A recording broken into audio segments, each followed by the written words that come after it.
2 Crônicas 20:5 tabisa.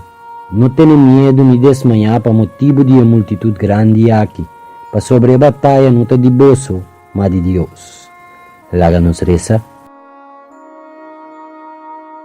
O Deus omnipotente, a você Deus e a você conhecer tudo coisa que está sucedendo em minha vida.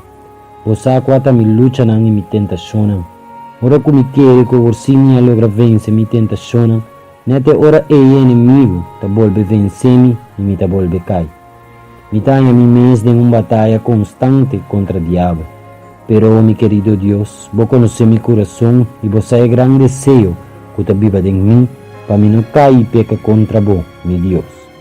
Sim, Senhor, a você perdonar-me força para vencer a mim que está brinca em mim. A você por ajudar-me a vencer o egoísmo que está reina em meu ser. A você por derrotar toda a batalha que o inimigo está pondo em meu caminho. A você perdonar-me vitória riba minha tentação. Para sobre a batalha te digo, meu Senhor Deus. É batalha de redo te digo. É batalha de rabia te digo. É batalha de debe te digo. É batalha de escola te digo. É batalha de alcance te digo. É batalha de falsidade te digo. É batalha de beber fuma te digo.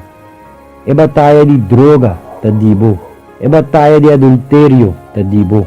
Senhor, turmigueira não te digo não tá. Minuto vai brincar nada mais riba minha força. É batalha te digo, Senhor. Bringue para mim e dá-me vitória para meio de Cristo Jesus. Assim a palavra não que o rei Josafat avisa em 2 Crônicas 20:5 vira de mim.